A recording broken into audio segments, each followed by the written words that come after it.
Hello दोस्तों, स्वागत है आपके अपने यूट्यूब चैनल ब्रिजेंद्र एजुकेशन में। इस चैनल पर आपको एसएससी जेडी के लिए जीके तथा हिंदी की बेहतरीन तैयारी कराई जाती है। हमने एसएससी जेडी के लिए, यानी कोई भी एग्जाम हो, जरूरी नहीं कि एसएससी जेडी ही है, लेकिन अभी हम स्पेशल फॉर एसएससी जेडी के लिए लेकर चल रहे हैं। हमने दो टॉपिक करा चुके हैं वेद के, और आज हम तीसरा टॉपिक लेकर आए हैं अपने वेद का। इसमें हमने दो टॉपिक में ऋग्वेद और यजुर्वेद को खत्म कर दिया था। अब तीसरा वेद है हमारा सामवेद, और अब चौथा और अथर्ववेद को पढ़ेंगे। जे ऐसे टॉपिक, यानी ये टॉपिक जो है ऋग्वेद यानी वेद, किसी भी एग्जाम में पूछे जा सकते हैं, यानी पूछे जा सकते नहीं, पूछे जाते भी हैं। और क्या है, इसी को हम बहुत अच्छे तरीके से कवर करेंगे। हमने इससे पहले वाली वीडियो को भी बहुत बेहतरीन शानदार तरीके से, उसमें हमने कई क्वेश्चनों को कवर किया है। अगर आपने वो वीडियो नहीं देखी हो तो वीडियो को डिस्क्रिप्शन में जाके वीडियो को देखें, और उसका लिंक मैंने नीचे देकर रखा है। अगर वीडियो आपको पसंद आए तो वीडियो को लाइक ज़रूर कीजिएगा तथा चैनल को सब्सक्राइब कर लीजिएगा, ठीक है।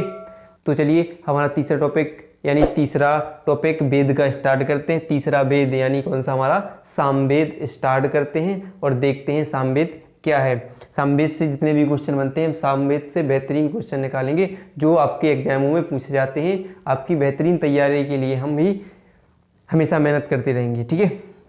तो चलिए देखते हैं सामवेद। हमने ऋग्वेद को पढ़ा था, यानी ऋग्वेद को पढ़ने वाले को क्या बोला गया था, होत्र या होता। यजुर्वेद के पढ़ने वाले को क्या बोला था, अधर्यु। इसी प्रकार सामवेद को पढ़ने वाले को क्या बोला गया, आप देखते हैं सामवेद को पढ़ने वाले को क्या बोला गया, उदार्त्र। क्या बोला गया, उदार्त्र। क्या बोला गया, सामवेद को पढ़ने वाले, यानी सामवेद को पढ़ने वाले, पाठ करने वाले, सामवेद का पाठ करने वाले या पढ़ने वाले को क्या बोला गया था, उदार्त्य बोला गया।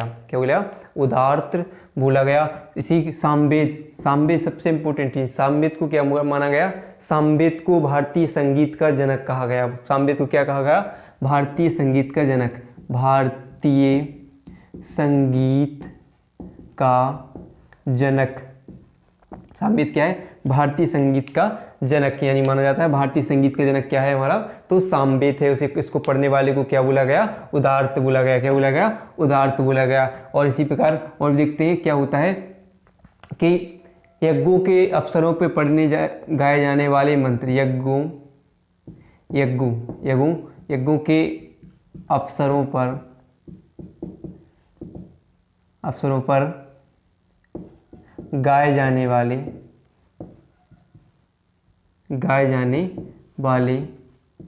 मंत्रों का समावेशन भी किसमें मिलता है, मंत्रों का संग्रह कह सकते हैं, किसमें मिलता है, आपके सामवेद में मिलता है। तो क्या मिलता है, यज्ञों के अवसरों पर गाए जाने वाले मंत्रों का समावेशन किसमें मिलता है, तो सामवेद में मिलता है, ठीक है। और भी देखेंगे इसमें कितने सामवेद में बनाए, सामवेद में कितनी 1549 ऋचाएं हैं। कितनी ऋचाएं, कितनी हैं, 1549 ऋचाएं हैं, जिसमें से 78 ही क्या हैं, नई ऋचाएं हैं। बाकी शेष किससे ली गई हैं, शेष किससे ली गई हैं, ऋग्वेद से ली गई हैं। शेष किससे ली गई हैं, ऋग्वेद से ली गई हैं। तो कितनी ऋचाएं हैं, 1549 ऋचाएं हैं, और कितनी 78 ही केवल नहीं है, बाकी शेष कहाँ से ली गई हैं, आपके ऋग्वेद से ली गई हैं, ठीक है, ऋग्वेद से ली गई हैं। इसकी 3 शाखा हैं। ऋग्वेद की कितनी शाखा हैं, 3 शाखा हैं। 3 शाखाएं आप देख सकते हैं। पहली है जैमिनी, अगली है कौमुद, और तीसरी है रणायनी। कितनी शाखाएं, 3 शाखाएं। सामवेद की कितनी शाखाएं, 3 शाखाएं, कौमुद, जैमिनी और रणायन, 3 शाखाएं हैं। इसी प्रकार एक चीज जो देखते हैं, ऋग्वेद में विशेषकर मंत्रों का उच्चारण किन के लिए किया जाता है, ऋग्वेद में सूर्य की स्तुति के मंत्र बोले जाते हैं, यानी सूर्य की स्तुति के मंत्र क्या है, हमेशा किसकी स्तुति की जाती है, इसमें सूर्य की स्तुति या सूर्य की स्तुति के मंत्र बोले जाते हैं। आपके कौन से वेद में, सामवेद में बोले जाते हैं, ठीक है। तो और क्या हो गया कि नहीं, इसको पढ़ने वाले को क्या बोला हमने, क्या बोलते हैं, उदारत बोलते हैं। इसे भारतीय संगीत का जनक माना जाता है। यज्ञों के अवसरों पर गाए जाने वाले मंत्रों का समावेशन किसमें मिलता है, आपके ऋग्वेद में मिलता है। सूर्य की स्तुति के मंत्र किसमें बोले जाते हैं, सामवेद में बोले जाते हैं। इसकी 3 शाखाएं हैं, जैमिनी, कोमद और रणायनी, 3 शाखाएं हैं।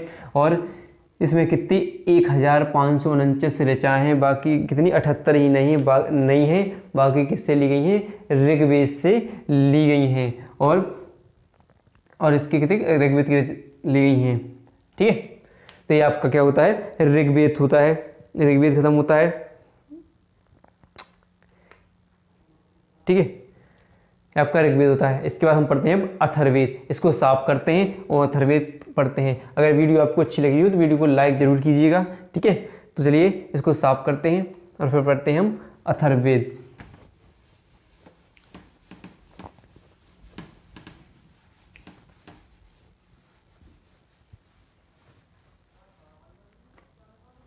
चलिए तो अब अपना चौथा वेद पढ़ते हैं, अथर्ववेद। क्या है, अथर्ववेद। क्या है, अथर्ववेद पढ़ते हैं।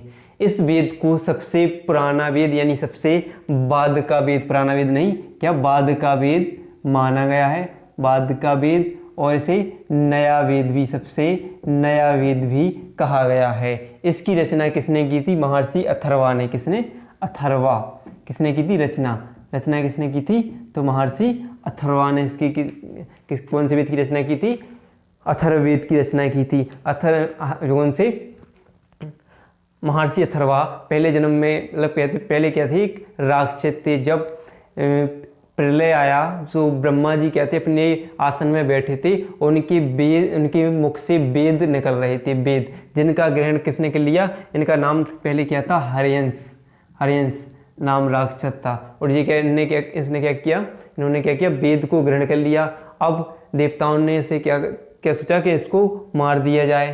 किनको मार दिया जाए, हरियंस, यानी पहले जी कहते राक्षस थे। तो ये भागे और ये महादेव के पास पहुंचे। उन्होंने इनको वरदान दिया कि तुम आगे चल के, यानी अगले जन्म में आप क्या करोगे, अथर्ववेद की एक चौथे वेद की रचना करोगे, जो अथर्ववेद है। उन्हीं के नाम पर इनका नाम क्या पड़ गया, फिर अथर्वा पड़ गया। ठीक है, तो क्या हो गया, हरियंस किसने की थी। और सबसे इंपॉर्टेंट चीज ये क्या करता है, ये वेद कन्याओं की निंदा करता है। क्या करता है, कन्याओं की निंदा, कन्याओं के जन्म की क्या करता है, निंदा करता है।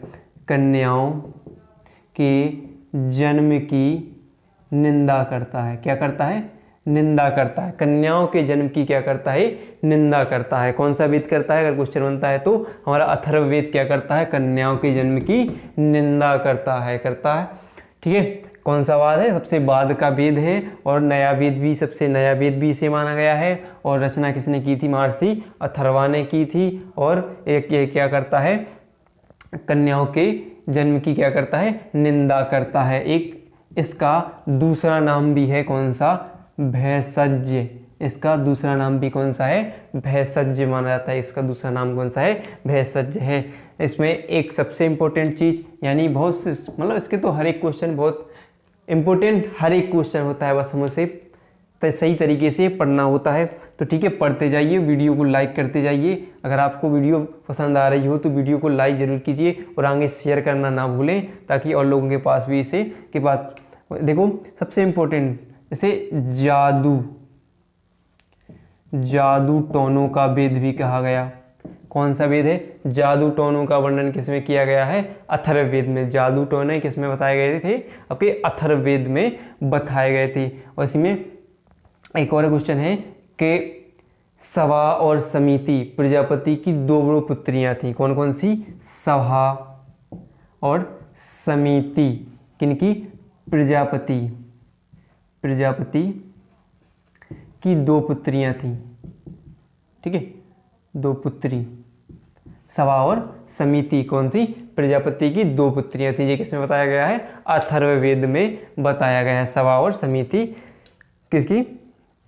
लेकिन और भी देखते हैं क्वेश्चन क्या है इसमें, कितने 731, इसमें क्या है 731 मंत्र और 20 मंडल क्या है, 20 मंडल तथा 6000 पद हैं। पद क्या कितने हैं? 6000 पद हैं। कितनी कितनी? 731 मंत्र, 20 मंडल और 6000 पद किसमें है? आपके अथर्ववेद में है। इसे जादू टोने का वेद भी कहा गया है। सभा और समिति किसकी? प्रजापति की 2 पुत्रियां हैं। ठीक है, बताया गया है इसमें। और इसकी रचना किसने की थी? महर्षि किसने की थी? महर्षि अथर्वा ने है। और भी देखो, ठीक है, एक क्वेश्चन और है कि अंधविश्वास, मनुष्यों का अंधविश्वास, ठीक है, किसमें बताया गया था? मनुष्यों के अंधविश्वास का वर्णन किसमें किया गया था? अंधविश्वास का भी वर्णन किसमें किया गया? आपके अथर्ववेद में। मनुष्यों के द्वारा अंधविश्वास का वर्णन भी, मनुष्य जो अंधविश्वास में विश्वास रखते थे, यानी अंधविश्वास के बारे में मानते थे, उसका वर्णन भी किसमें किया गया है? आपके अथर्ववेद में किया गया है। ठीक है, एक बार उसको रिवाइज करते हैं। क्या है? सबसे बाद का वेद आपका कौन सा हो गया? सबसे बाद का वेद अथर्ववेद, और इसे सबसे नया वेद भी माना गया है। और इसकी रचना किसने की थी? महर्षि अथर्वा ने की थी। किसने की थी? महर्षि अथर्वा ने की थी। इसमें कितने? 731 मंत्र, कितने? 20 मंडल और 6000 पद हैं। कितने? 731 मंत्र, 20 मंडल और 6000 पद हैं। इसमें सभा और समिति प्रजापति की 2 पुत्रियां थीं। इसे जादू टोने का वेद भी कहा गया। जादू टोने का वेद यानी जादू टोने का वर्णन किस वेद में किया गया? आपके अथर्ववेद में किया गया है। इसका दूसरा नाम भी क्या था? भैषज। इसका दूसरा नाम क्या था? भैषज नाम था। इसमें कन्याओं की निंदा की गई। कन्याओं के जन्म की क्या की गई? निंदा की गई। कौन से वेद में? आपके अथर्ववेद में। याद करें चलिए। और अंधविश्वास, मनुष्यों के द्वारा अंधविश्वास, ठीक है, पहला किसमें बताया गया है? मनुष्यों में अंधविश्वास का वर्णन किसमें किया गया है? आपके अथर्ववेद में किया गया है। ठीक है, तो और एक क्वेश्चन और बनता है। एक क्वेश्चन भी और है इंपोर्टेंट। इनमें परीक्षित राजा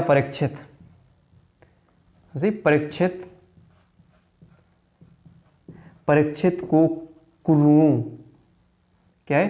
परीक्षित को कुरुओं का राजा कहा गया है। क्या कहा गया है? राजा कहा गया है। किसे? परीक्षित को कुरुओं का राजा कहा गया है। वो भी कौन से वेद में कहा गया? आपके अथर्ववेद में कहा गया है। ये आपके क्या पड़ता है? अथर्ववेद खत्म होता है आपका।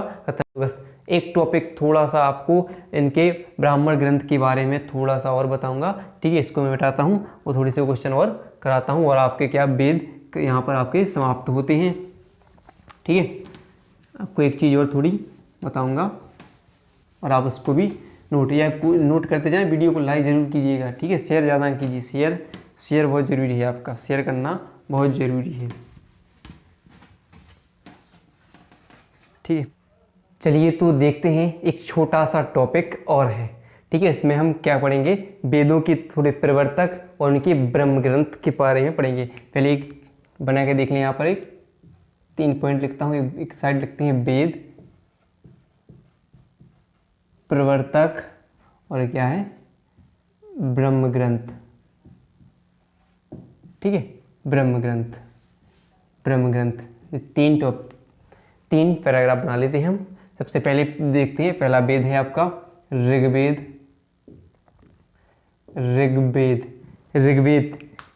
की रचना किसने की? तो ऋग्वेद की रचना किसने की? ब्रह्मा। प्रवर्तक यानी रचना नहीं, क्या है? प्रवर्तक हैं। कौन से? ब्रह्मा यानी प्रजापति। कौन से? प्रजापति हैं आपके। कौन से प्रजा हैं? प्रजापति। ध्यान रखना है आपको। इनके क्या है?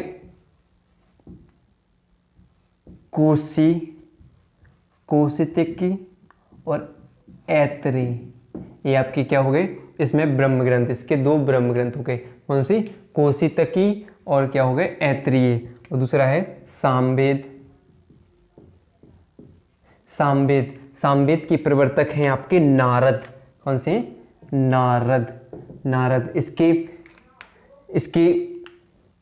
इसके ब्रह्म ग्रंथ कौन कौन से हो गए? पंचविश। कौन से? पंचविश और जैमिनीय। कौन से, पंचविश और जेमनीय, इसके कौन से हो गए, ब्रह्म ग्रंथ हो गए। और आपके क्या है, तीसरा है आपका यजुर्वेद। यजुर्वेद के प्रवर्तक कौन से हैं, महर्षि विश्वामित्र। कौन से, विश्वामित्र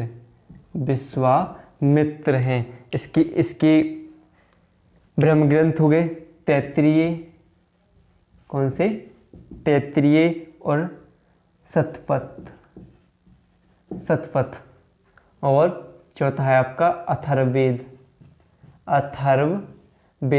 अथर्ववेद के प्रवर्तक कौन है, महर्षि विश्वकर्मा।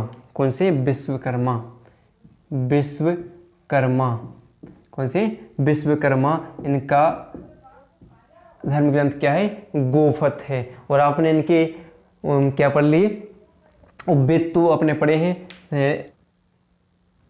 तो ये आपके ब्रह्म क्या हो गए, आपके वेद प्रवर्तक और उनके ब्रह्म ग्रंथ। सामवेद के कौन से हो गए, ऋग्वेद के कौन से हो गए, ब्रह्म प्रवर्तक और कौशिकी और ऐत्रेय उसके ब्रह्म ग्रंथ हो गए। सामवेद के नारद, पंचविश और जैमिनी उसके ब्रह्म ग्रंथ हो गए। यजुर्वेद के विश्वामित्र और तैत्तिरीय और शतपथ, और अथर्ववेद के विश्वकर्मा और गोपद इसके क्या हो गए, धर्म ग्रंथ हो गए। ठीक है। और चारों वेदों को सबसे पहले हमने पढ़ लिया, क्या बोला जाता है, संहिता बोला जाता है। क्या बोला जाता है, संहिता बोला जाता है। अगर वीडियो आपको अच्छी लगी हो तो वीडियो को लाइक, ठीक है, और चैनल को सब्सक्राइब जरूर कीजिएगा। जो ज़्यादा से ज़्यादा वीडियो को शेयर कीजिएगा। और आप वीडियो देखने के लिए आप लोगों का बहुत बहुत धन्यवाद।